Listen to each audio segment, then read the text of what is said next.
there's something I do want to talk about here. So Pete Rose died last year. I think it was September. Yep. And now they're lifting his ban on the Hall of Fame. And I think that's a cop out. I think that's crap. So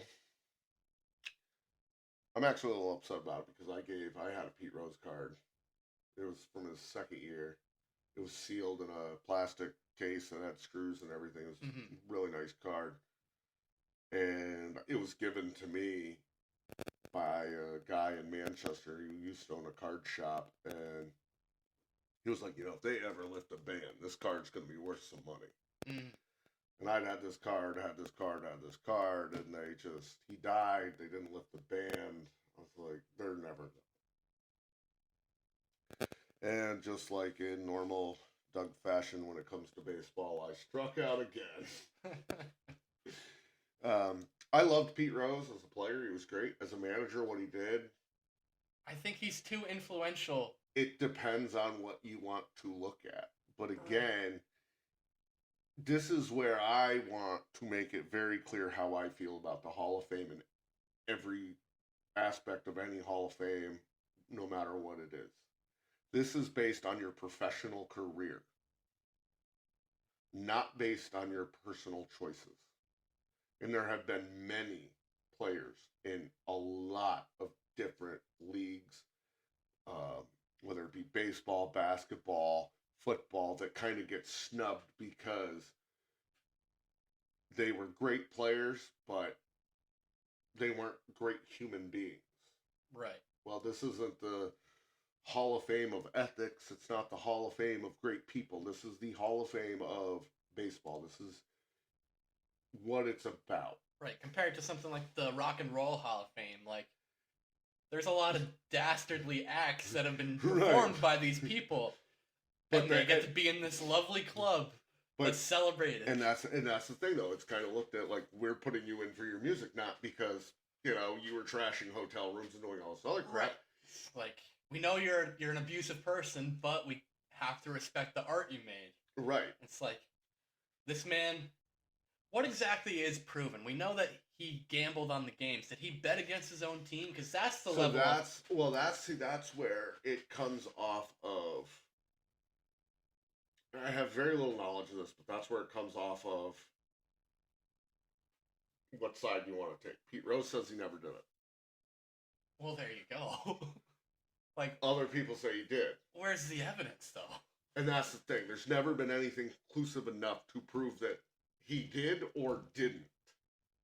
He says he never did it, but he's never had any evidence to back up that he didn't. But there were games that he bet on, and his team lost. So it almost looks like, he was doing it, but did he win his bet is the question. And that's the thing. There isn't... There's just evidence that he bet. There was never evidence that... It's kind of like anything. I do believe that no matter what you're doing in any sport, athlete, umpire, referee, whatever, if you're going to gamble, right, I think you have to be very careful and clear on what you're doing. Right. And very open about it. Oh, yeah. Because I do believe, and it's a lot easier in today's world to do those things because the apps and stuff like that. It's completely evolved.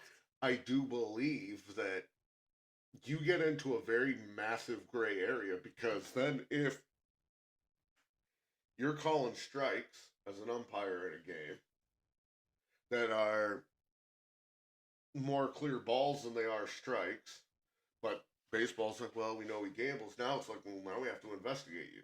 That's how I would see it anyway. Well, I'm more skeptical about an official gambling than I am a player gambling. What is it? Again, though, what's the difference? Okay, here's who...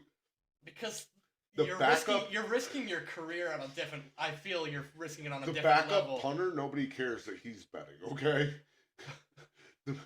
But he's the starting quarterback, the starting pitcher, it becomes a gray area because, again, you got to really kind of prove that you don't have something out there. Like, you as a starting pitcher and your ERA is a 1.1 and you're absolutely amazing, and then you just go out there and get lit up. It's like, okay, did you have a bad night or did you have money on this? That's where the gray area comes in. I don't know. I don't feel there's a solution. But we're also living in a world where, on the official side of things, they're tracing how far your balls, your calls, and your ball strikes are. They're tracking where your balls are. God damn it! But they're tracing like how far within the realm of reason and fucking mistake. Well, this is what I'm saying, though. This is why they just need to bring up that board. Like I said, just get an 8x4 piece of plywood, cut the thing out with a little hole in it. Well, no. You don't have to worry about the cheating. Oh, good God. We'll just go right back to that. But no, I like betting.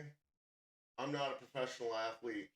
I wouldn't care that my professional athletes, my referees, any of them are gambling. But there are times where you do have to investigate. Like, there have been moments, right? Where he's like, absolutely. The NFL the last 4 years has had like 3 games a year that's had moments of like, what the hell is this? Like the Derek Carr with they're gonna run the clock out and then all of a sudden decide he's not. Like, well, hell, did freaking Mahomes have money against himself in the Super Bowl?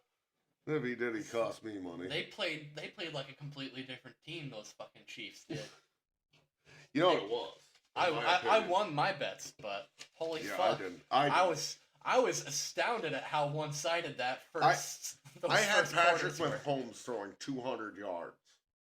I don't think there was a game this year he didn't throw 200 yards. Right, and 2 touchdowns, and I'm like, everything I had was just so like, yes, this is easy gonna happen, and because when you do that parlay and it kind of just stockpiles that number, and I was like, oh yeah, this is easy, and you might as well have sent me out there.